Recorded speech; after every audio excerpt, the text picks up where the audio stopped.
Hello everyone, and welcome back to another video. This is the 13th episode of the story, where things go wrong during the last Sasuke retrieval mission, and Naruto is blamed. Tired of everything being his fault, he creates a new way of thinking that contradicts every belief he once held. The issue is that not everyone appears to be thrilled with the change. To show your support, like and subscribe. Let's get this show going. After cleaning everything, Naruto and Keiko set trip once more, heading Keiko's home village, Kirigakure. Ever since they left Konoha, their respective swords spent more time inside the enemy's body than inside the respective holsters. However, they were aware of the fact that the ones they fought were just the army in the front, thus Jounins and Chonins. Now, though, Jounins and Anbu-level Shinobi awaited them, and Naruto could feel Keiko's uneasy feeling increasing each step of the way. Normally, they would rely on traveling through the trees, as it certainly would be faster to do so. However, as the situation is right now, simply traveling through the trees wouldn't alert them in time to avoid a flying kunai before it lodged into their chest. Not to mention the fact that it would waste unnecessary chakra. Keiko looked at the blonde in front of her with a strange feeling of respect slowly rising each minute. Naruto, although strong and skilled, wasn't old enough for Keiko to expect such a proud stance. The way he walked exhaled confidence, and the fact that his eyes were on high alert spoke highly of his caliber as a shinobi. She remembered their somewhat awkward discussion about Naruto having a girlfriend back in Konoha, and she realized that not only the man was faithful, but also managed to ease her heart by saying that she would find someone else someday. "Keiko," called Naruto, alerting her attention. "Could you explain to me why those following us aren't attacking like the others?" The woman shifted her eyesight slightly to the right and managed to see close to 4 shinobi following them from behind the trees. But, indeed, Naruto's question troubled her to no end. They are Kirigakure's tracker shinobis. Their training is to locate and relay the information for the Jounin. Their master is a powerful shinobi called Toride, and he's the one to whom the trackers relay the information to. What I don't know, though, is why the Mizukage would waste a man of his talent just to hunt a person who is willingly coming back, instead of escaping, explained Keiko, with a frown, while looking at the blonde. Probably the same reason he sent all the others, to kill one of the 7 swordsmen of the mist and gain a major advantage in the war. Tell me, how many of your group is either alive or loyal to your cause? I happen to know that Zabuzai is dead and Kisame went rogue. Also Raiga, I believe the man was killed as well, asked Naruto, earning a nod from Keiko. The group indeed suffered because of those three's defection, but a couple of years ago, 4 new members joined with the 3 from old school, myself included. The man named Ao, to whom one of the enemies mentioned, is one of the old ones, and he's rumored to be the strongest of the 7 swordsmen, barely passing Kisame's skills, explained Keiko. Do you think this Toride character will show up? Asked Naruto, while never taking his eyes away from the people following them. However, his eyes caught a glimpse of the woman nodding in positive. I do, however it won't be easy. There is a reason for his name, you know. His skills rely on defensive jutsu, in hopes of overcoming the attacker with time. So far, no one managed to draw blood from him. Nevertheless, I suspect he may have a Kake Genkai, but I don't know which one. All I know is that he can harden his body with Doten manipulation, explained Keiko, earning a frown in dismay from Naruto. Doten is the only element he didn't have the skill to go against. In that case, neither of us have any advantage against the man, element-wise, sort of speak. Does he have a weakness we could explore? Asked Naruto, but once sighed in dismay, upon seeing Keiko's head nodding, this time, in the negative. Suddenly, the sound of kunai flying reverberated and landed precisely a few feet away from the traveling pair. The second they saw the paper attached to the kunai, their instincts ordered them to jump seconds before the explosion erupted, leveling the entire area. While in mid-air, Naruto took his katana and kodashi in order to parry 2 of the enemies that came flying at him with great speed. He managed to parry every attack while they were falling to the ground. Naruto, seconds before touching the ground, focused an insane amount of wind chakra and shook the 2 Jounin off balance, leaving them unprotected for Naruto's dual swing attack, aiming for their necks. Keiko, for her part, managed to strike 1 Jounin with her kodashi, before 3 suddenly surrounded her, making a circle around her. Smirking at the men's stupidity, she made a fast sequence of hand seals, before slamming her hands on the ground. Hyotan Tuketsu Kangoku, Ice Release Frozen Prison Jutsu, she managed to catch 2 of them inside the prison. But the last one managed to jump away in time, before sending a barrage of water bullets after the woman. Using her supreme agility, she managed to dodge the attacks and landed a kick on the man's sternum, before seeing him double in pain. She was about to land the killing blow, but was stopped when she saw two coming from behind. Keiko would be able to prevent them from killing her, but instead she just let Naruto's Kaze no Yaiba technique slice them in two pieces. Afterwards, Naruto landed next to Keiko and parried their backs with each other in perfect synchronization, while they watched close to 10 shinobi forming a circle around them.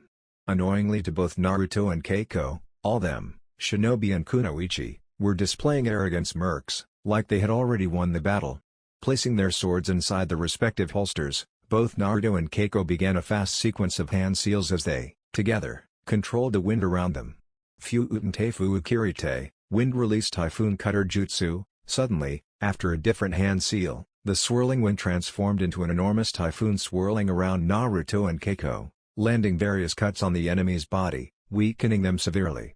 In the end, it was only a matter of delivering the killing blows and the enemies were taken care of. The tracker shinobi, now with more information, vanished from sight, probably towards informing their master about Naruto's abilities, since they must have a huge file on Keiko's abilities to worry about spying on her. Looking at one another for a while, Naruto and Keiko cleansed their respective swords from the bloodstains, before they jumped towards the near tree while in contemplation of the attacks so far. "Something is not right here," said Naruto, earning Keiko's attention as the blonde continued. "The Mizukage's plan, according to what you're assuming, is to tire us first before getting rid of you. However, why the need to investigate my skills as well? Also, why would he send low-level shinobi under the disguise of Jounin of Kirigakure? Something isn't adding up and I wouldn't be surprised if the next ones we're facing would know how I fight," explained Naruto, earning a nod from Keiko as she suddenly lost hope of reaching her village, her people alive. Ever since this whole thing started, she saw Naruto as a pile of strength, never backing down no matter how many came after him. Now, however, as they approached Kirigakure, the enemies will be tougher, and if Naruto is right, then already aware of his skills. "What is on your mind? Are you backing out from this?" asked Keiko, though she wasn't worried about this predicament since Naruto never lost that confident smile on his face. "There is a reason we don't show all of our skills right off the bat. It's important to keep appearances. Nevertheless, until the skills I've shown so far don't work on our future enemies, I'll then use other skills. How about you?" asked Naruto, earning Keiko's attention, before he continued. "Do you have other kills besides Huton and Kenjutsu? If I remember correctly, Huton is the result of merging Fuuten and Suten Ninjutsu," explained Naruto, earning a snort from Keiko. "So what? So far, the jutsu I used were enough to grant us halfway to our destination. I don't see where you're going with this?" asked Keiko, choosing to let it slide the fact that a male shinobi just questioned her abilities. "I don't know how much they know about your abilities, but since you're only using Huton techniques, it would probably take them by surprise, using both Fuuten and Suten Ninjutsu," answered Naruto, clearly surprising Keiko who, for her part, began to think of her knowledge of the two styles and the time when she and Naruto made that coordinated Fuuten jutsu. However, her pride as a kunoichi didn't let her acknowledge Naruto's tip. "I'll think about it. In the meantime, I'll do just like you, use Huton until it becomes ineffective against the enemy," said Keiko, earning a snort from Naruto as he eyed the tracker ninja once more following them as they traveled. Suddenly, though, the group saw in front of them the result of a technique that made Keiko boil with sudden anger. In front of them, a huge tidal wave was enveloping everything in its path and would no doubt envelope them both, as they not focused chakra to their feet and escaped. However, as they landed on top of the new transformed river, Keiko couldn't help but snarl, and Naruto was watching her with suspicion. She, then, looked up as she heard a familiar voice laughing down at her. "Ha ha ha, you should have seen your face, Kikakin. It was priceless," said the man named Kurama. Rather tall, yet not muscular, silver long hair and a blue bandana with the Kirigakure headband. He was carrying what appeared to be two strapped katanas on his back, both of them displaying a simple but rather beautiful navy blue holster color. Unlike Naruto's, though, they were positioned like a cross on his back. "Kurama, you bastard, what are you doing? Why did you attack us?" asked Keiko, though from what Naruto could interpret, this Kurama character was perhaps her ally in Kirigakure. The ally, now turned enemy, though, gave his shoulders and looked down on the two, but Naruto could tell the man's sight was devoted exclusively to the woman next to him. "You know, you're the most gorgeous woman I've ever seen, Kikakin. Stop snarling at me, it doesn't suit your beauty. Now, you must be wondering about what I'm doing here, right?" asked Kurama before he rubbed his temples as in trying to think, but his pretense was to get a rise out of the girl. "I'm tired of this hellhole, my darling. We've been fighting against the Mizukage for Kami knows how long, It's pointless to continue. A couple of months ago, one of his minions contacted me to switch sides and I agreed to it. Of course for a rightful reward, right? Explained Kurama, before seeing Keiko snarl even further and even leak some killing intent. You did this for money, you bastard. What about that big old talk of yours that the Mizukage wouldn't continue his tyranny, huh? What about all those innocent villagers that were slaughtered just because they tried to rise against our honorable leader? Tell me, Kurama, what about your little brother Yahiko, huh? You'd betray everything he ever did by joining the very man who killed him in open public, shouted Keiko, while the man never took his smile off his face. Naruto for his part already narrowed his eyes at the man and their surroundings, wondering if the traitor brought some friends with him as well. So far, he managed to locate what appeared to be one of Kagekura's Anbu team lurking in the shadows, a couple of trees behind the one Kurama were standing. You talk as if I ever cared about any of that, Kikakin. Compared to what Mizukage-sama promised to offer once the civil war is over and every one of the 7 swordsmen of the mist is dead. With me joining his side and you now dead, only 5 members to go, said Kurama as he took both katanas and pointed them straight at Keiko, thus threatening her life. She snarled once more and then turned to Naruto. Naruto, this man right there was one of the loyal ones. His name is Kurama and a master of the dual katana style of fighting. He is also well versed in long-range Suten Jutsu just like the one you saw before. Back in Kiri, he is called Kagekura no Shuwa, Wave of Kagekura.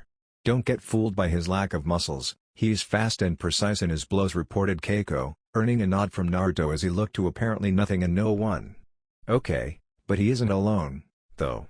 I can sense probably 3 to 4 Anbus close behind him, just waiting for the fight to start. I can take care of them if you want to. Leave the traitor with you, offered Naruto, earning a smile from Keiko as she saw the sudden change in Kurama's look, which told her that Naruto was right and the man was hoping to catch her off guard. However, the fact remained that she was to face another one of the 7 swordsmen of the mist and not some random Jounin or Chunin from Kagekura's forces. Nevertheless, she felt confident that Naruto would be able to take care of the Anbus, while she would deal with Kurama. I can see you haven't changed, Kurama, always relying on others to do your dirty work, taunted Keiko as she took her sword off the holster, before adjusting her distance towards engaging Kurama. She knew that the exact moment that she charged against Kurama, the Anbus would retaliate. However, she trusted Naruto to do the right thing once they do. Focusing chakra to her feet, she charged straight at Kurama before, as expected, 3 blurs appeared in front of her. And also, as expected, Naruto or at least 3 Narutos appeared and managed to block the respective sword strikes, before landing a kick on their stomach, sending them away from the fight between the sword fighters. Seeing the sudden intrusion, Kurama used one of his katanas and swung it vertically, aiming for the woman's head, before Keiko used her sword to parry it, before twisting her body to evade the next one coming for her chest. She, then, landed a kick on his face, sending him flying towards the next tree before wiping a strain of blood from his mouth. Smiling, he positioned his swords once more and eyed Keiko with care. Somewhere within Fire Country, located within a mountain area, Jiraiya was sitting on top of a tree log on the ground as he processed the turn of events so far. After his discovery regarding the leader of the Akatsuki, things became even more interesting. Instead of facing him in battle, Jiraiya opted to spy on the leader, using the toads as aid since no one would suspect a thing about them. He didn't find out much about Pain, other than the fact that he's the leader of the organization and possessor of the Dujutsu Rinnegan. What he discovered, though, was a book detailing some aspects of the mysterious Dujutsu located at a hidden section of Amigakura Private Library. Apparently, his old student Nagato collected some information about Rikadu Sennin's adventures. The book didn't contain any information about the tailed beasts, but rather contained a variety of information about the Rinnegan and its uses. Furthermore, the organization was for a while now, trying to go after the Kyuubi and the Hachibi, but for some reason, neither Itachi nor Kisame attempted a move against Naruto. This kind of irritated Jiraiya, since the man would be oblivious to any sort of movement from their part and he feared that by the time they actually make a move, it would be late for him to aid the blonde. He was aware of Naruto's impressive improvement these last couple of months and actually believed that he could face one of the members alone. The problem was facing 2 of them. From his record, Jiraiya saw that Naruto was specializing in engaging multiple enemies at once, and Jiraiya was aware of the blonde's mission in aiding one of the 7 swordsmen of the mist against the Mizukage's forces, and no doubt, he would receive a lot of experience that will serve against Akatsuki and the snake in the future. The pervert, then, made some hand seals for the summoning technique, until the key toad, Verificaro Gnome, appeared with his arms crossed. Wow, it's been a while, Jiraiya. Why have you summoned me? spoke the key toad. "I just wanted to take a look at the key to Naruto's seal, that's all. It's high time we made some adjustments to it." Minato-kun adjusted the seal so that slowly, the Kyuubi's chakra merges with Naruto's, thus increasing his chakra capacity. "By adjusting it, the speed in which the merger occurs will increase," responded Jiraiya, earning a frown and worry from the toad. "Do you think it's wise to do such a thing? You do well to remember the last time you tried to tamper with the seal, don't you?" asked Jaratora, before he saw Jiraiya nod his head. Suddenly, images of the Sannin bleeding severely because of a deep gash on his chest, courtesy of a four-tailed Naruto, played through his mind. At the time, Naruto could only reach 2 tails until he lost control of his own body, thus allowing Kyuubi to leak an absurd amount of chakra, thus doubling the number of tails. Since then, Jiraiya was scared that if he tempered one more time with the seal, there was a high chance he wouldn't be able to subdue Naruto, and that would be his end and Naruto as well.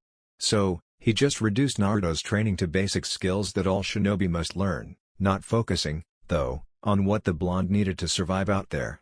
He admitted regretting his fear of doing what he did, even though Naruto came out better than he expected.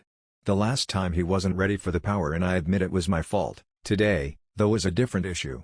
He managed to develop some impressive fighting skills, and he doesn't rely on the fox's power anymore. By increasing the speed in which his chakra merges with the fox, his chakra reserves will only improve. Plus the fact that, as you know, it's only dangerous when he tempers with the fox's power. If he doesn't use it, then what we are doing won't harm him, instead, only serving to benefit him in the end," explained Jiraiya, earning a grumbling from the strange-looking toad. True, Naruto expanded his skills if Kamikun's reports were any indication. The Swords Toad would follow the blonde on occasions and register his accomplishments so far. It's true he's improved greatly.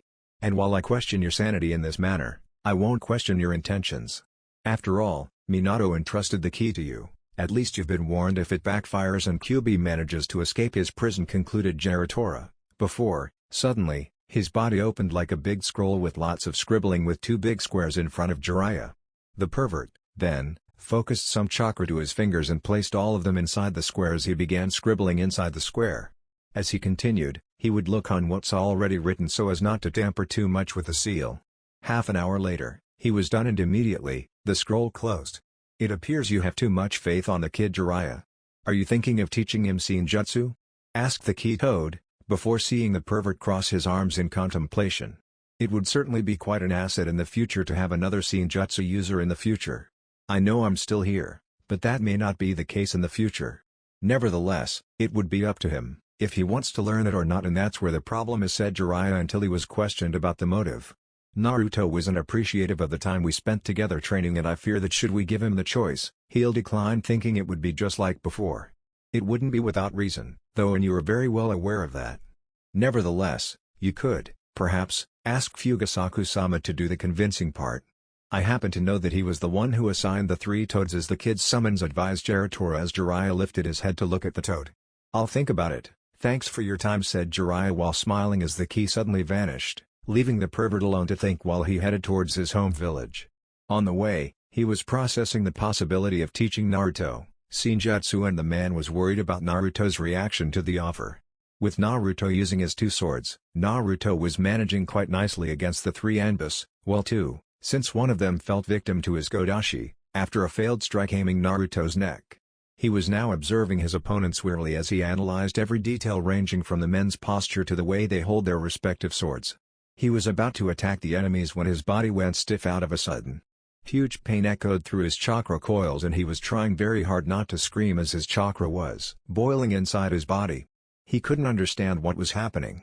This was a new feeling entirely. It didn't belong to the Kyuubi, since he was in perfect control of his emotions, thus not letting any chakra leak through the seal. Then why the hell is this happening? He looked up to see that the Anbus were just about to take advantage of the blonde's predicament as they unleashed a heavy assault on the boy. However, before they managed to land a hit, an explosion of blue chakra surrounded his body involuntarily, just like the time he fought against Gar at the Sand/Sound Invasion. The chakra was enveloping him, thus protecting him from outside damage, but nothing was protecting him from the inside damage. His chakra coils were expanding, he could feel it. The process was painful as hell, and the blonde feared that Kyuubi would take this chance and use his chakra. However, Naruto didn't feel anything coming from the cage. It appeared that whatever caused this affected the fox as well, as Naruto could hear the fox screaming in agony as well. Instantly, he appeared in front of the cage and was surprised to see the fox's chakra being absorbed by the seal and then transforming into blue chakra, before unleashing it towards Naruto's chakra pathways, which were represented by the huge quantity of pipelines. "What the hell is going on, furball?" shouted Naruto as he suddenly grabbed his stomach in hopes of stopping the burning sensation. "Don't ask me, weakling, somehow this damn seal is absorbing my chakra faster than before. I'll kill that damn Yondaime for inventing this damn piece of paper," said Kyuubi as he, then, roared in pain, frightening Naruto to his very core. The blonde, then, looked at the seal which was glowing yellow, before it suddenly stopped and the pain immediately subsided.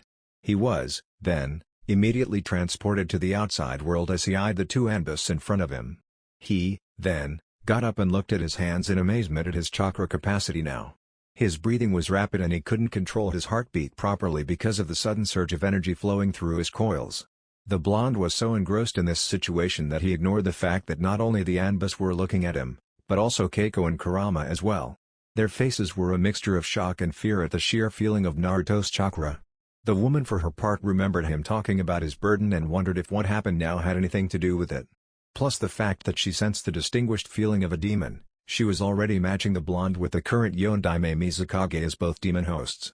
No, it can't be, Naruto can't be a Jinchuriki, can he? It would explain why his chakra levels is so elevated, but I never saw him using the demon's chakra. How can he control it to the point of not losing his mind, then? The Yondaime Mizukage's demon is the sand bee and he already loses his mind trying to control the beast's urges. Thought Keiko as she eyed Kurama for a moment. She knew the man was thinking the exact same thing if his face was anything to go by. She wasn't even paying attention to any sudden movements coming from him, because of the feeling she was getting from Naruto. However, that proved to be her fatal mistake as Kurama took this opportunity to land an attack from his sword, leaving a deep cut on Keiko's arms. Suddenly, much to the woman's fear, poison started dripping from Kurama's sword. Back to Naruto, he was feeling his improved chakra running like mad throughout his chakra coils. He tried controlling its urges, but he was having difficulty doing so. He, then, saw the anbus charging at him fast, before he positioned both his swords in the enemy sword's way. The clashing could be heard at a large distance as the anbus stumbled backwards because of the sheer force of Naruto's defense. Wasting little time, Naruto suddenly started a sequence of hand seals, before slamming his hands with each other. Fuuten Dai Repusho, Wind Release Great Gale Wind Palm Jutsu. The anbus were oblivious to the results before they saw, briefly, two big jets of wind strike their stomach with force, thus sending them flying uncontrollably as well as leveling the entire field they were standing on. Save from a few trees, the rest were ripped off the ground. Naruto looked on in shock at the sheer amount of power he used behind the jutsu and cursed the fact that he now had to do chakra control exercises. Looking up, he saw Kurama landing a vicious attack on Keiko, before his eyes widened in shock as he also saw the poison dripping from the katana, meaning Keiko was just inflicted with a deadly poison. He saw the woman falling instantly from the tree she was standing and was about to land on her head, before Naruto managed to catch her. He saw her sweaty face and he, then, placed his hands on her forehead and much for his shock, she was suffering from severe fever. He caught a glimpse of Kurama moving in for the kill, but Naruto used his Fuuten Sunshine and immediately vanished from sight along with a poisoned Keiko on his arms, leaving Kurama alone in the field, as he looked through all directions, only to realize that they were indeed gone. No worry, though, as the woman would die in a couple of hours because of the poison. Inside a cave nearby. Once inside a cave, Naruto landed Keiko near a couple of rocks, before he gathered a couple of leaves to serve as pillow for her head. Naruto was furious regarding this predicament because of his lack of knowledge on how to treat poison cases. He doubted some first aid kit would solve the situation. Focusing some Suten chakra, he soaked a tissue and then placed it on her forehead to control the fever. Keiko's situation, though, didn't allow her to breathe normally, but even so, she managed to speak to the blonde. "Naruto, listen to me, we don't have much time, you'll need to extract the poison within my system," said Keiko, but the sudden pain prevented her from saying much more. Naruto was caressing her face softly while whispering words of comfort. "Easy there, Keiko, don't strain your body needlessly. You just tell me what you need and I'll get it," spoke Naruto as he picked the tissue from her forehead and soaked some more before placing it back on. "I happen to know about the poison Kurama used on Ami. There is a plant outside that will be used as an herbal tea for the extraction. It's a purple orchid with red leaves on each side of the stem. You have to take the root as well, because it's the root that will serve as the herb for the tea, ordered Keiko, before she saw Naruto making one cage bunshine, before the clone went outside to collect the herbs as instructed by Keiko. While this was going on, Naruto was doing his best to ease her pain with a couple of painkillers which was found on his first aid kit and one from Keiko's as well. She appreciated the med and somehow eased the tension, before she looked at Naruto with weak eyes. "I'm sorry for my recklessness, Naruto. Because of me, Kurama," said Keiko, but stopped once Naruto landed his head on her mouth, while whispering comforting words for her not to worry about it, instead, focus her remaining energy in getting better. Suddenly, a smoke appeared inside the cave and the clone arrived with the plant as instructed before he began to prepare the herbal tea. Naruto. This certain poison attacks the blood specifically. Ah damn it, this hurts. You'll have to extract the blood from my arm. With my Huton skills, I managed to hold the poison near the wounded area. Pick up a sterilized kunai inside my bag. And make a small incision right below the wound, instructed Keiko, before Naruto nodded and took one of the kunais the woman mentioned. Afterwards, Naruto placed the kunai right below the wounded area and pierced the skin. Next, much to Naruto's relief, blood started to leak from the wound he inflicted on her arm and what appeared to be a black substance leaked out as well. The last step was to cleanse her body of the poison's effects by injecting the herbal tea, which was quickly brought by the clone, before he dispelled. Naruto, then, lifted her head with care as he allowed her to drink some tea, before, slowly, returning her head to the original position. Looking at the wound, he saw that the stained blood was gone and now only the usual red liquid was pouring from her arm. The poison was safely extracted, however, now the blonde would have to close the wound, so as not to kill the woman from blood loss. Following the woman's instructions, with a more relaxed voice now, Naruto managed to close the wound perfectly, before feeding Keiko with a couple of blood pills to refill what was lost. The procedure was successful and Naruto felt relieved that he didn't screw things up. He had to admit that this was an entirely new experience to him. Suddenly, though, Keiko closed her eyes, frightening Naruto because he thought the woman was going to die. Placing 2 fingers near her jugular, he was once more relieved that he felt a stable heartbeat coming from the woman. Releasing the breath he wasn't even aware he was holding, Naruto, then, sit on the ground while imagining what could happen if the woman was indeed dying from blood loss. He didn't know, though, how much time would take for Keiko to recover her consciousness, so he left with nothing to do besides set out some traps near the cave entrance and start a small fire to warm the cold cavern. He, then, found some ration bars and ate them while wondering what the hell happened before. The sudden surge of chakra, the scene inside his stomach and the deafening roar Kyuubi emitted once in terrible pain, it was all too much for Naruto to take into consideration and practically impossible for him to know the cause behind this whole thing. He didn't know much about the mechanics behind Fuuin Jutsu and he certainly didn't know much about the Yondaime's seal that keeps Kyuubi at bay, but he had a feeling that someone tampered with the seal. It was the only explanation, since neither he nor Kyuubi knew what was going on at the time. From the top of his head, Naruto could only count one person who would be able to tamper with the seal, as this certain individual already tried once in the past. Jiraiya, when he and Naruto left for the training trip, tried to tamper with the seal a bit, however the results were catastrophic, ending with Naruto using up to 4 taels worth of the fox's chakra and almost killing the man if the Sannin didn't manage to place a suppression seal on Naruto's forehead at the time. Since then, the topic of Kyuubi's chakra became taboo between the two, with Jiraiya not teaching Naruto anything too chakra demanding, choosing, instead, to focus on increasing Naruto's taijutsu and weaponry skills. Naruto wasn't certain, as his mind was running around theories. He wasn't certain it was Jiraiya who tampered with the seal, simply because of the fact that there are still a lot of mystery to unravel regarding the Yondaime's sealing technique. However, that didn't exclude the pervert from the top of the list of suspects. Focusing, instead, on the repercussions, Naruto was shocked at the amount of chakra he now possessed. Still now, his chakra was constantly traveling at alarming speed inside his chakra pathways, but the blonde was slowly coming in terms with his new chakra capacity. Closing his eyes, he began the same exercises he learned under Sensei's tutelage back in Konoha. Breathing in and out as in nothing could affect him from the outside, learning how to meditate, thus feeling his chakra running through every part of his body, going through the legs all the way up to the arms and then back down at his feet. In no time, Naruto was once more in front of the cage which was holding the almighty Kyuubi no Yoko prisoner since Naruto was born. The seal stopped glowing a long time ago and the silence was enough evidence that the Kyuubi wasn't shouting or making a scandal. Naruto was suddenly awakened from his slumber as the 2 red eyes looked at him from the shadow, before the fox materialized in front of Naruto. So I see you came to know about what happened before, right? Pitiful ape, said Kyuubi as he looked at the boy in front of him. Who else, besides the Yondaime Hokage, has enough knowledge to be able to temper with the seal? This happened once before when me and the pervert went to train a couple years ago. Back then, his idea didn't work and you took advantage of the situation, sending an abnormal amount of chakra to my system, overloading my brain and taking momentary control of my body. This time, though, my chakra capacity nearly doubled and I have a feeling that this was what Jiraiya intended to do at the time, commented Naruto as he heard the sound of contemplation coming from the fox. Indeed, that perverted excuse of a shinobi does have knowledge of Fuin Jutsu, as it was him who prevented me from taking over your pitiful body. I can feel, though, that this damn seal managed to purify my evil chakra and send it clean to your system to incorporate your already high chakra capacity, thus doubling its amount. I fear, though, that this will happen more and more until my chakra is entirely purified and transferred to you, thus killing me in the future, explained Kyuubi, but strangely to the blonde, the fox was speaking in such a casual manner that he almost thought that this was what the Kyuubi was aiming for. You speak as if you're not dreading this upcoming result, furball.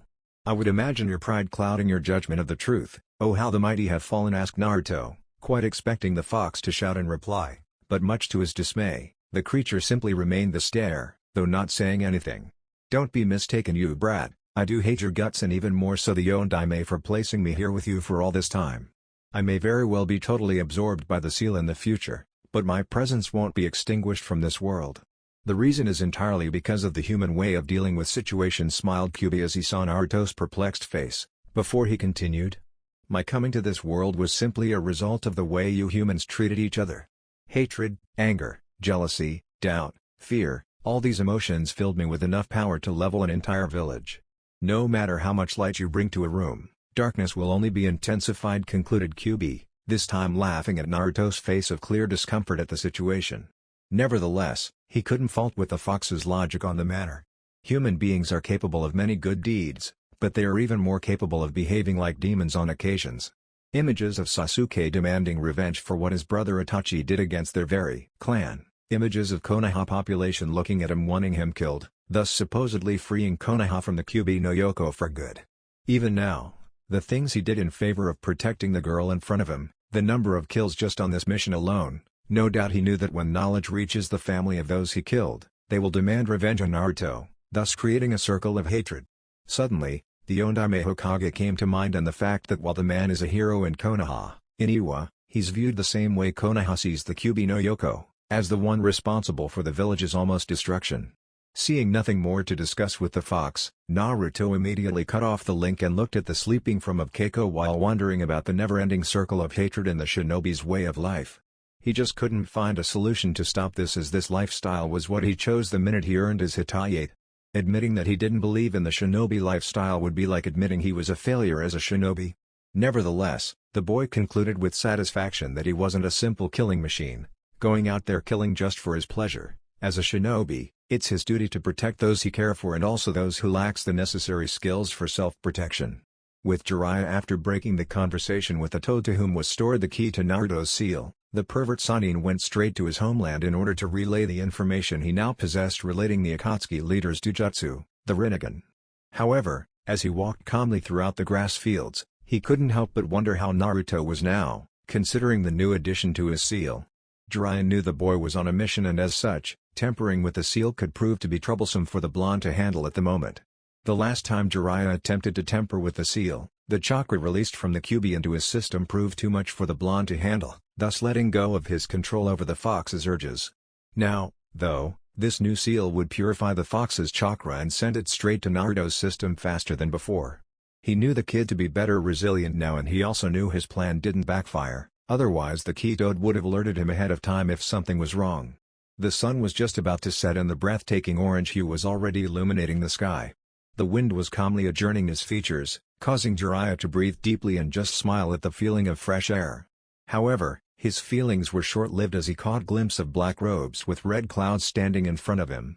So, it's been a long time since I last saw you two. It's not nice to disappear just like that.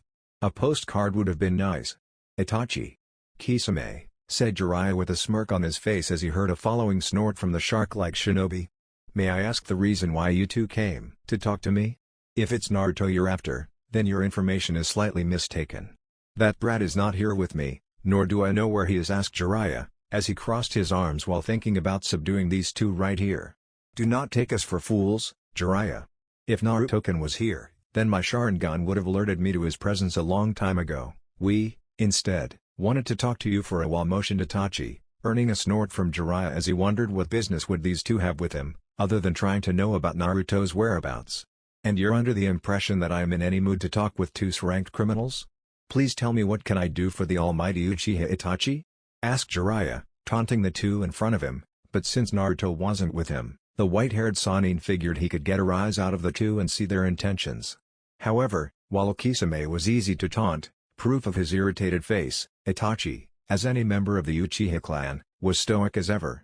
The capture of the Kyuubi is taking too long and our leader is getting rather impatient. If this continues, then I'm afraid he'll grow tired and take drastic measures. Measures I'm sure you, as a proud shinobi of your village, wouldn't want to see happening.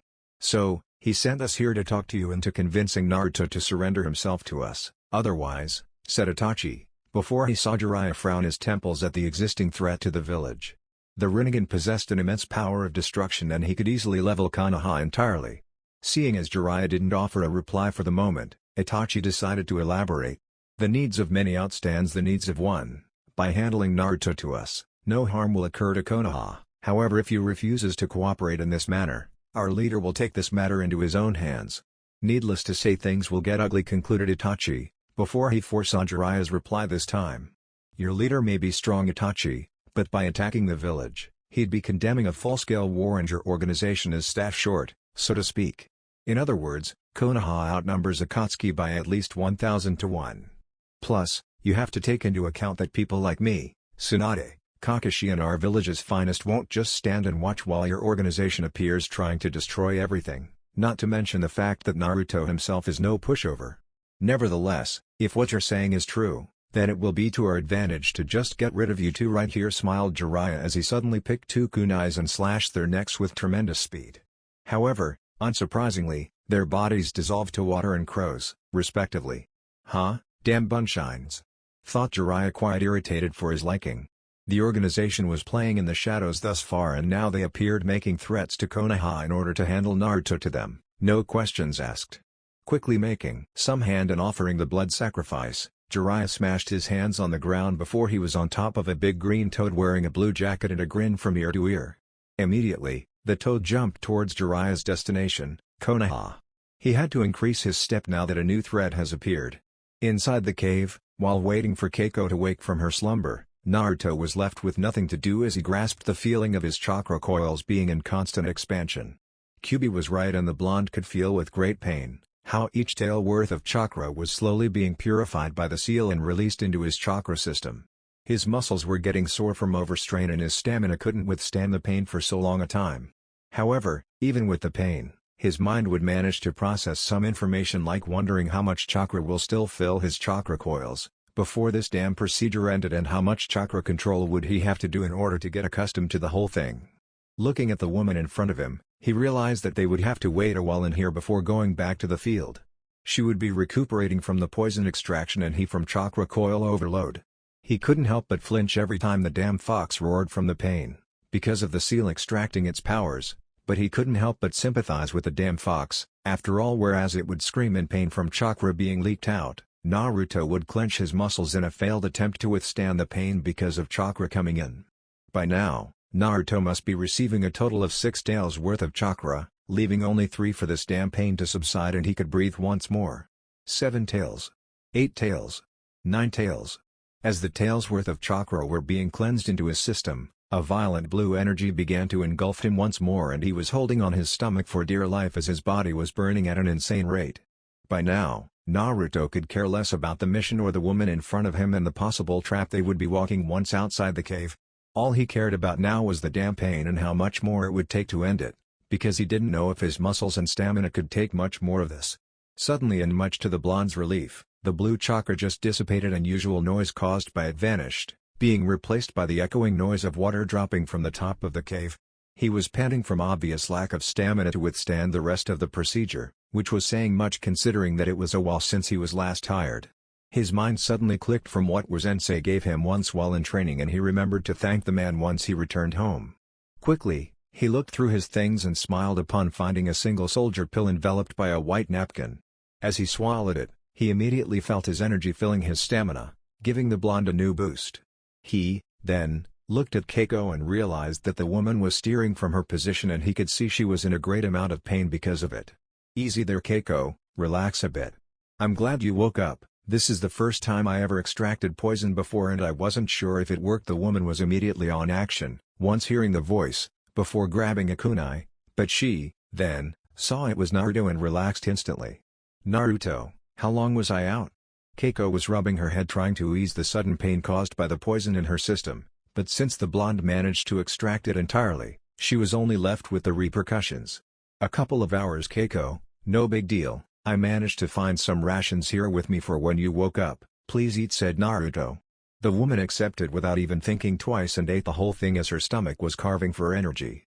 After swallowing it, she was starting to feel better, but by this time, the events that ended with Kurama poisoning her returned full force to her head and she looked at the blonde in front of her with a definitely new light.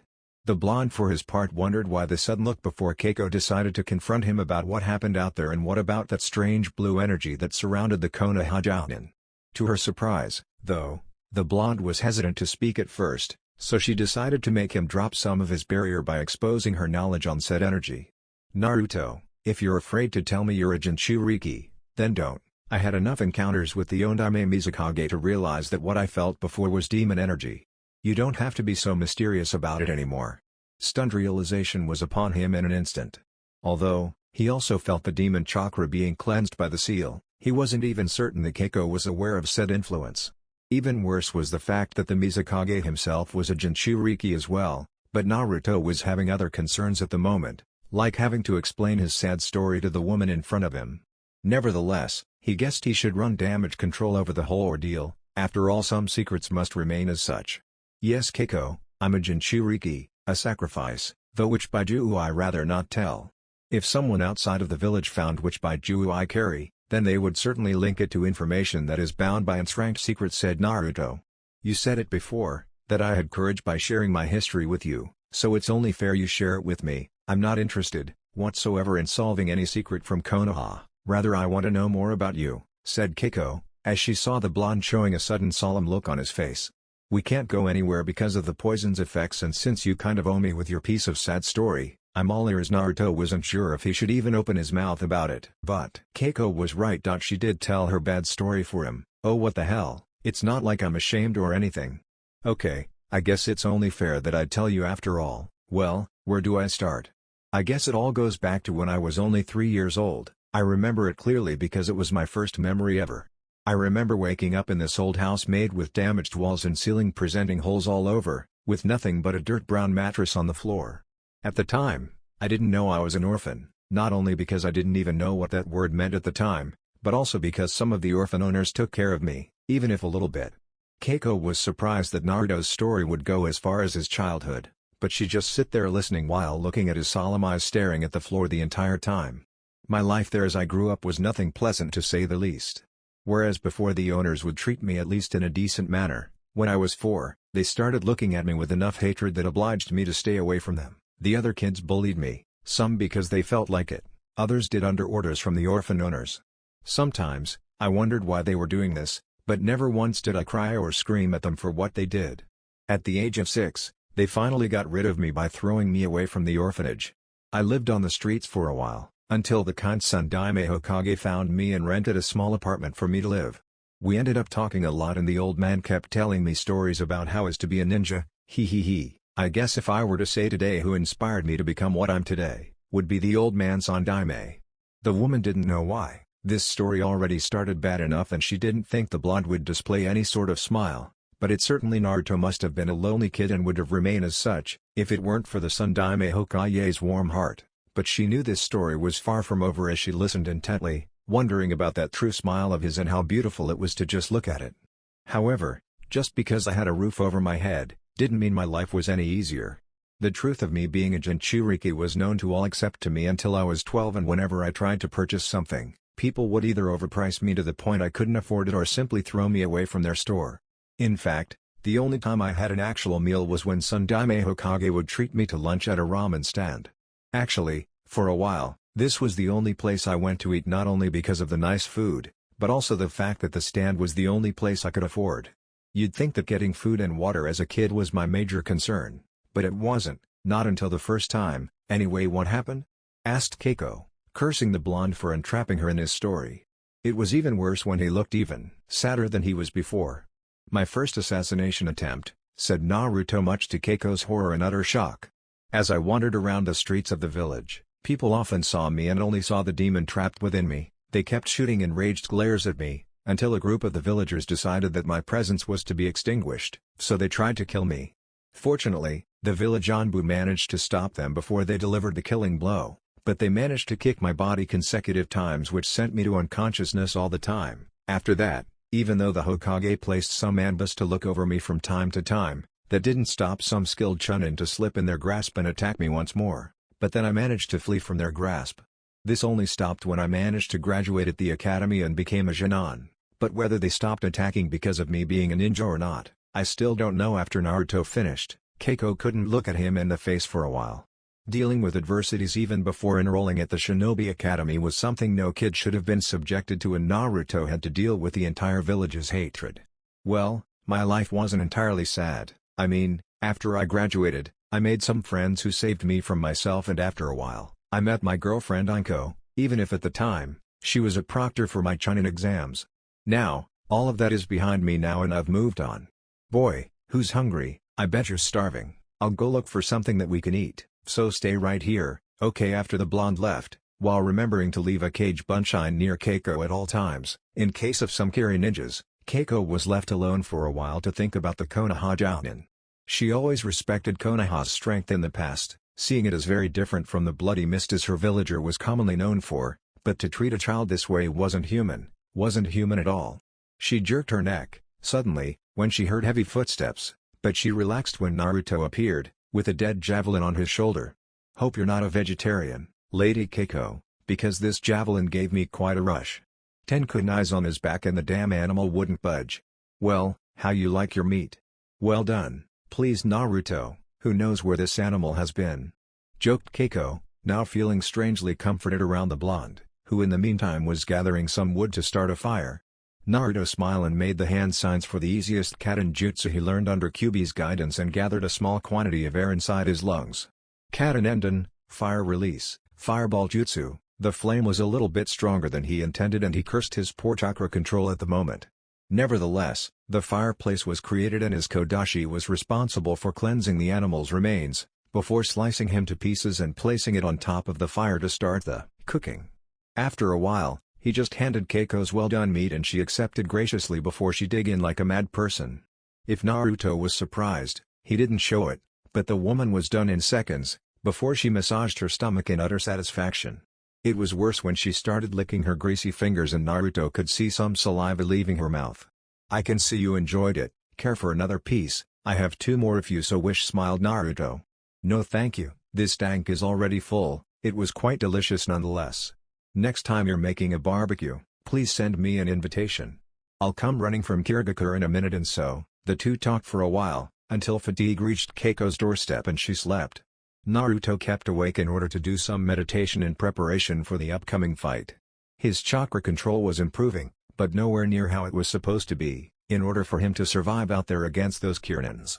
Next day when Naruto opened his eyes, instead of the sun entering the cavern, Naruto was feeling a shadow in front of him, blocking the sunlight. Looking up, he saw the woman under his protection standing in all her glory, presumably waiting for him to wake up, so that they could continue the journey. Rise and shine, sleepyhead, we're late as it is, let's go. The blonde wasn't too thrilled to see that Keiko was suffering from the same disease that affected Guy and Lee back in Konoha, but he got up nonetheless. He sure would kill himself if Keiko muttered, the world's youthful in mourning right now. Easy there, Keiko. From here on out, only Anbu and 7 swordsman level will appear. We must tread a steady course of action. All felt in deaf ears, though, as Keiko smiled before marching forward the cave exit.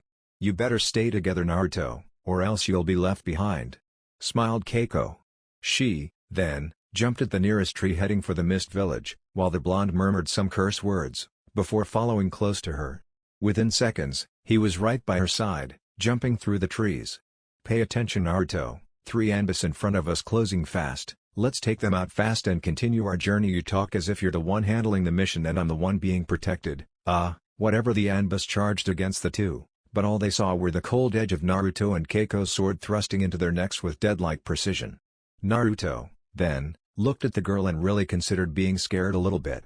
To be one of the 7 swordsmen of the mist, one must have the skills of killing enemies with utmost efficiency, and Naruto saw it firsthand. Suddenly, the two entered a clearing and started running for a while, until 5 ambus showed up with the same man that sent the poison to her system, Kurama, in front of them. "Well, Miss Keiko, I was sure you'd be dead with the poison that was running through your veins. I'm impressed. Too bad, though, you wasted your second chance in life by dying right now." Kurama, then, charged against the two within a second, but both Keiko and Naruto was ready since the ambus followed Kurama with a joint attack. Both doing hand signs, followed by Naruto landing his hands on the ground and Keiko just standing there manipulating the ice around her. Hyoton-Kori Shuriken, Ice Release, Ice Shuriken Jutsu, Doten Tetsuru Udan, Earth Release, Iron Dragon Projectile Jutsu. The ice shurikens managed to hit the ambus and Naruto's iron projectiles forced Kurama to dodge them while snarling as the ambus fell on the ground dead. While looking, he spotted Keiko's shurikens embedded on their necks. Cursing the damn training this poor soul's had back in Karagakure, Kurama decided to use the technique that made him famous.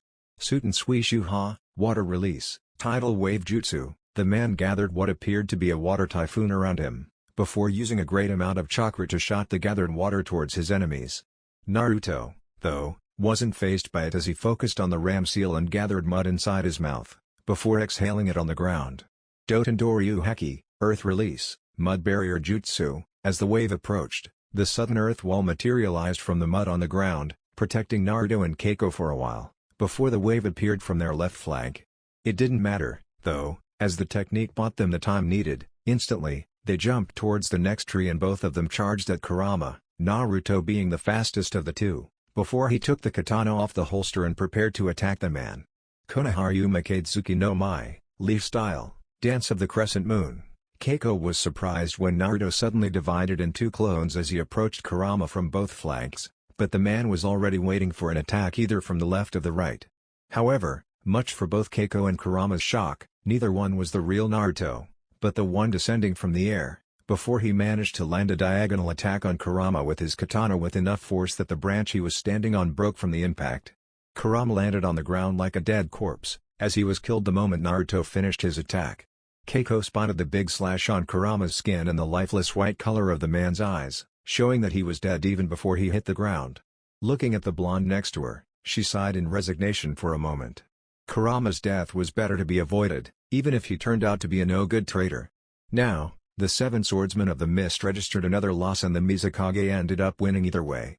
Nevertheless, she guessed that it was better him getting killed than he killing her, so letting another sigh, before she did to Kurama what every one of the 7 swordsmen does before a fallen comrade, mutter a silent prayer, before cutting the man's head off and getting rid of the body so that no enemy villages can capture and do experiments on him.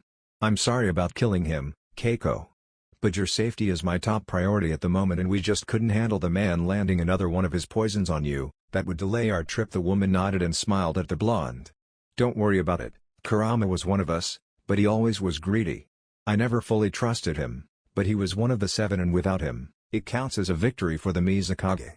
Slicing his head off, Keiko asked for Naruto to torch his body, to which the blonde did without question. Naruto, for his part, knew the Kage's plan, which was use one of the swordsmen to kill another swordsman before killing the traitor, thus getting rid of 2 of them with one swoop. Only a crook would do this and Naruto was muttering some bad words for the man. Nevertheless, they couldn't stop here as Naruto could feel a high contingent of enemy shinobi up ahead and they needed to leave quickly. "Keiko, we must go. The sooner we leave, the sooner we arrive at Kirigakure and get you to safety." The woman nodded and got up before cleansing her kodashi with some water. Immediately, they charged once more towards the mist village, until they managed to reach a cliff. Looking forward, Keiko was beginning to feel hopeful as they could see the village in the horizon.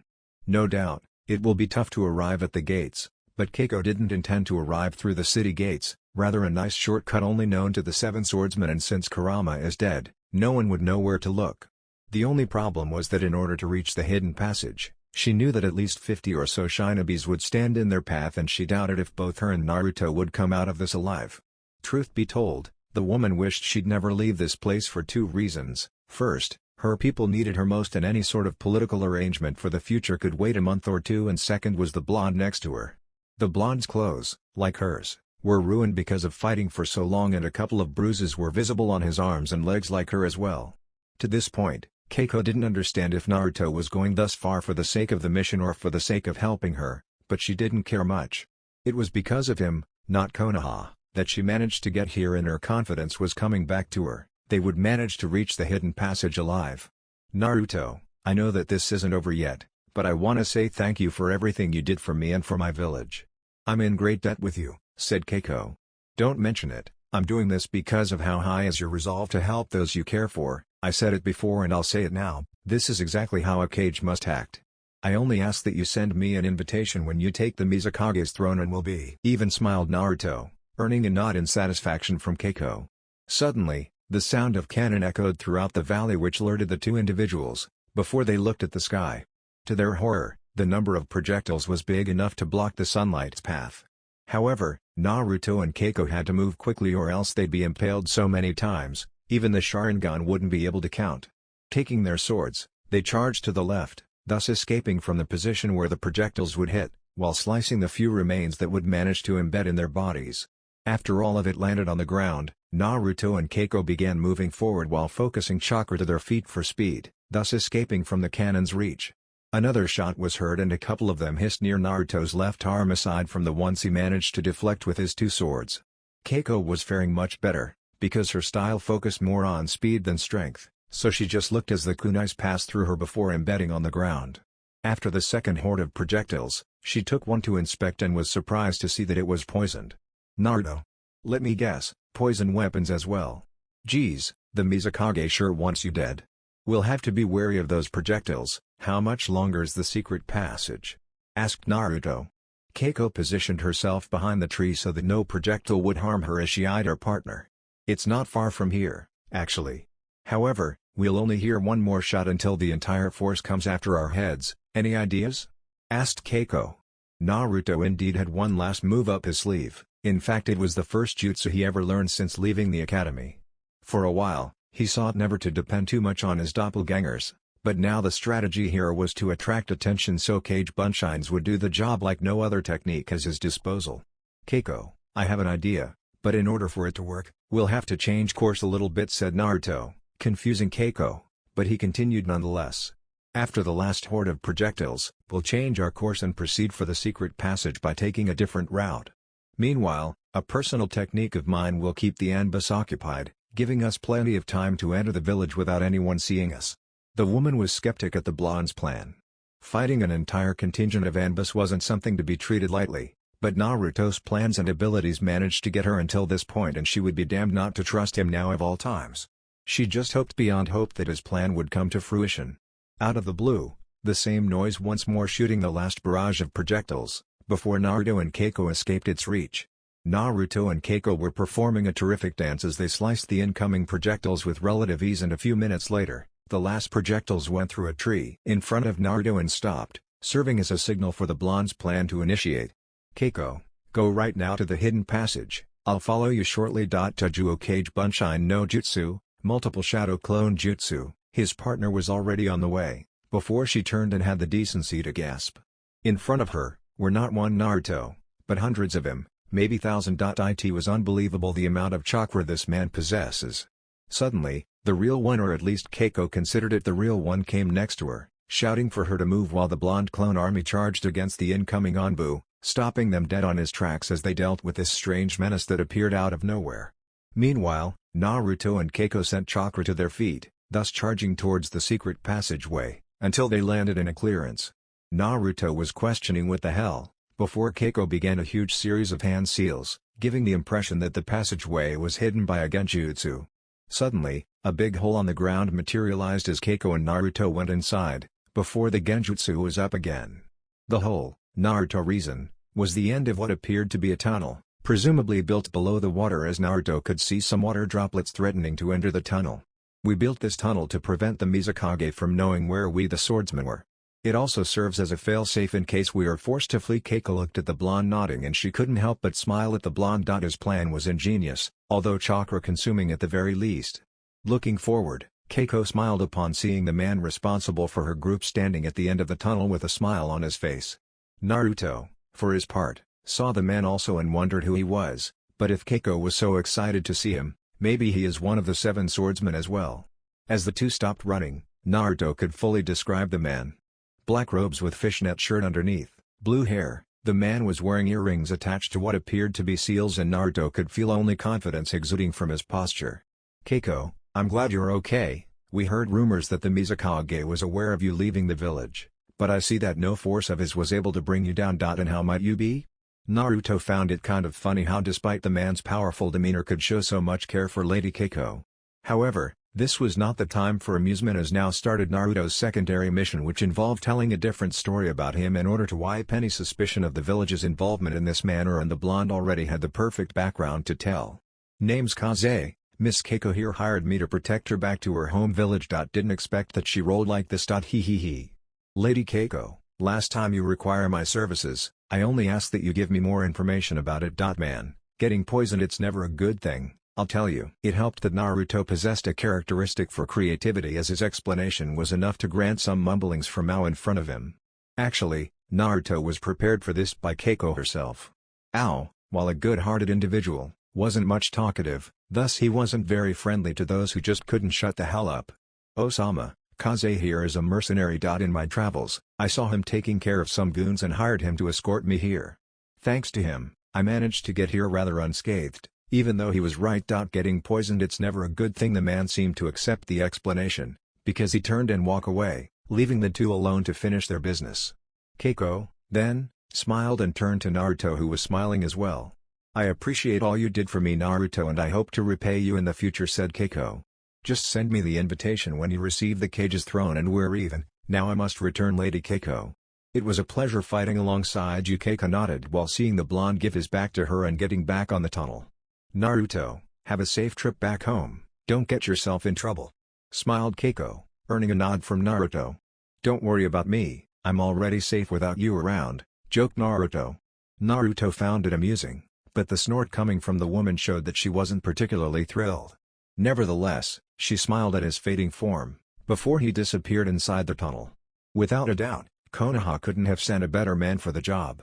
In Konoha 2 days after Naruto left Karagakure, Tsunade was busy looking through some documents regarding a trade with Takigakure. Fire Country's wood was pretty much demanded by other countries to a point that cities would consider paying double the normal retail price for it. It was actually one of the reasons why Fire Country's economy was top-notch. Suddenly, a knock was heard and Shizune entered, delivering today's mission reports. Thank you, Shizune. You can leave those at the pile on the left and I'll take a look after this. Shizune could see how busy the blonde woman, because not once did she stop reading the agreement. After all, Konoha always ended up being involved because Tsunade, then, had to assign a team of chunins in order to assist with the wood transportation. However, one thought still plagued her mind, and that involved a certain blonde which happened to be sent into a freaking war zone all for Karagakure to join in a peace treaty with Konoha and Suna in the future. He left a week ago, and since he went disguised as a mercenary, no information could be given to the Hokage, from fear of Karagakure intercepting. Tsunade wondered why the woman in front of us stopped in front of her before she realized that Shizune was spacing out about something. What is it, Shizune? What's on your mind? Asked Tsunade. I'm concerned for Naruto-kun's well-being. Karagakure Shinobis are vicious, I just hope he can return soon. Do you have any word on him? Asked Shizune. I'm sure the Gaki will be fine, he's not the same as he once was, you know. He'd never take unnecessary risk against such a powerful adversary like Karagakure. Besides, Jiraiya was here moments ago saying that he was successful in improving the seal that holds the fox at bay. According to him, the seal will now absorb more of its chakra, giving him even more than he already have. Tsunade would have completed her explanation, but Ananbu suddenly materialized inside her office with an announcement that tranquilized both her and Shizune. Tsunade-sama, I'm here to announce that Jounin Uzumaki Naruto has just arrived at the village, and it's arriving here any minute now. After delivering the message, the Anbu disappeared within a sunshine, thus leaving two smiling females, just waiting for Naruto to arrive, when a knock was suddenly heard. As Tsunade gave the proper authorization, the blonde entered her office, this time with the standard Konoha Jounin attire. Both Medicinans have enough experience to spot bruises and flesh wounds from a mile away, and there wasn't a single spot on his body that it wasn't neither bloody or bruised. I guess that by the way you look, Kirigakure gave you a run for your money, huh? Manifested Tsunade with her hand holding her head, appearing quite bored at her situation. Understatement of the year, Tsunade-sama. Nevertheless, Lady Keiko is now safely within the confines of the Mist Village and the mission was a success. Here is the written report of everything that happened. Keiko only asked that this report is to remain a well-hidden secret, because it involves a highly detailed description of their forces and some their skills, even some relevant events that I rather not say out loud. Naruto, then, handed the report to Tsunade, who nodded at the woman's request and gave it to Shizune to guard it at her personal vault. Shizune nodded and left the premises, leaving the two blondes alone inside the room. Naruto, during your mission, Jiraiya had a little encounter with Itachi and Kisame and they presented troubling news that I believe you'll have to be aware of, if what they said turns out to be true. The younger blonde noticed the seriousness in her tone of voice and listened intently. After all, what about Akatsuki that isn't serious? Suddenly, the Toad Sannin appeared out of nowhere inside the Hokage's office and joined Tsunade's side. Ho ho ho, Naruto, how are you doing? Words are out there that Kirigakure had some trouble with a certain blonde individual. Wonder if they will manage to track the info all the way to Konoha? Asked Jiraiya. There won't be an issue, only Keiko knows of me being a Jounin for Konoha and the others believe I'm some mercenary she hired to escort her back to the Mist Village. And even she won't risk telling the truth from fear of being discredited towards her peers. Of the seven swordsmen, Tsunade smiled at the shrewd observation and smiled even more when Jiraiya was convinced as well. Now, Naruto, I'm sure you're curious about what the Akatsuki wanted to talk about, but first I want you to know that we're not going to negotiate with them, no matter what the cost is. Let me guess. Hand in the demon brat and Konoha won't be harmed. The look on the Sannin's faces told him that he was right. Surely originality isn't their best characteristic. Nevertheless, you could say they are a bit late to deliver this threat to us. Why do you say that, Naruto? Asked Tsunade, worried about what the blonde would say next. Yes, the seal alteration worked, but at the time, Tsunade scowled Jiraiya for being once again so reckless with such a sensitive manner. Certainly, no one could predict what would happen once Jiraiya altered the seal, and it certainly could bite Konoha in the ass if Kirigakure realized the truth about the one who helped Keiko return to the village. Also, by the way Naruto was looking at Jiraiya, she was sure he already knew what happened. But no way was she prepared for what she was about to hear. The fox is now gone. Utter shock soon followed. With Anko looking at her apartment's window, Mitarashi Anko was bored out of her mind. Her presence at the torture and interrogation department was fun and the time passed when she was having fun, but the number of captured enemies severely decreased and Ibiki said he didn't need her help for the time being. It was worse since Kurana was away on a mission with two other Chonins and wouldn't be arriving for at least another day. She missed her boyfriend, she missed him badly. She got over the feeling of jealousy for the girl Naruto was hired to escort to the mist, but without him around, time just wouldn't pass the same way. It was like with him gone, a part of her was missing and she hated this feeling. The woman was startled by a sudden knock on the door, before she grumbled in annoyance. Nevertheless, maybe scaring this person to death could cheer her up a little bit.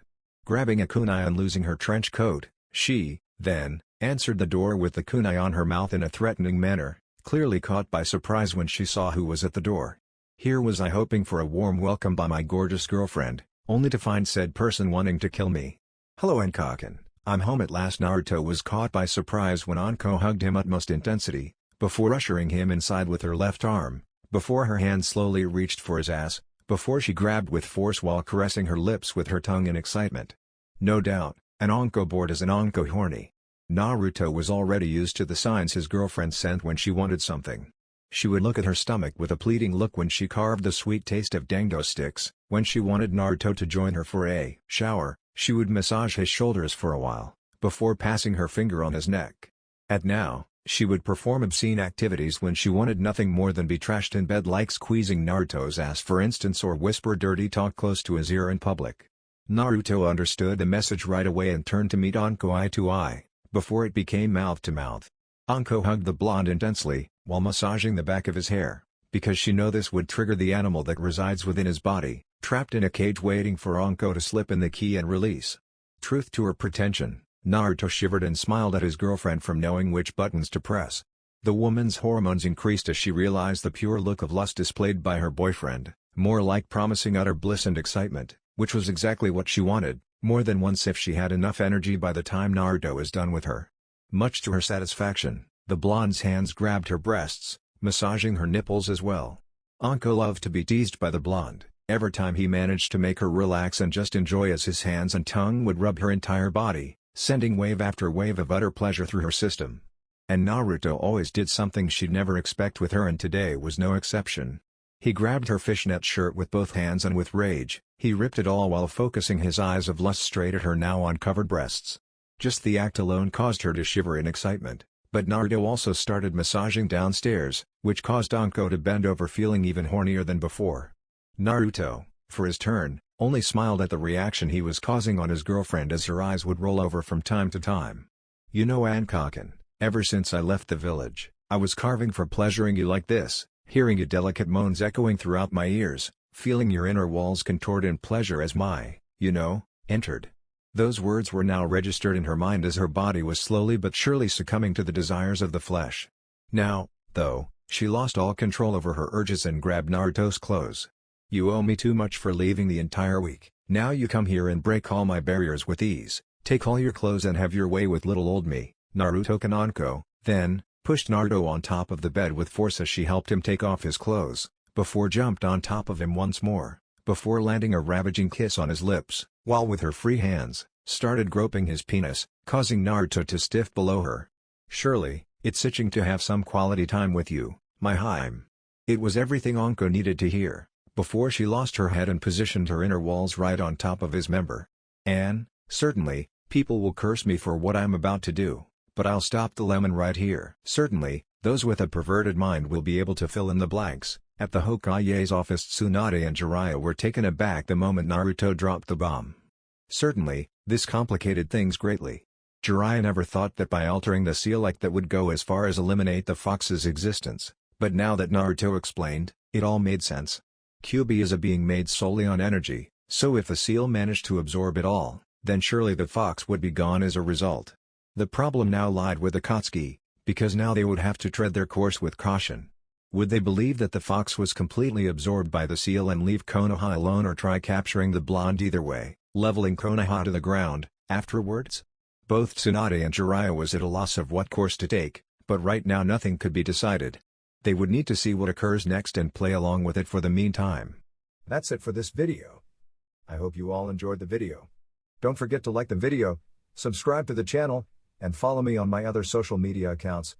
Anime God here, and I'm signing off.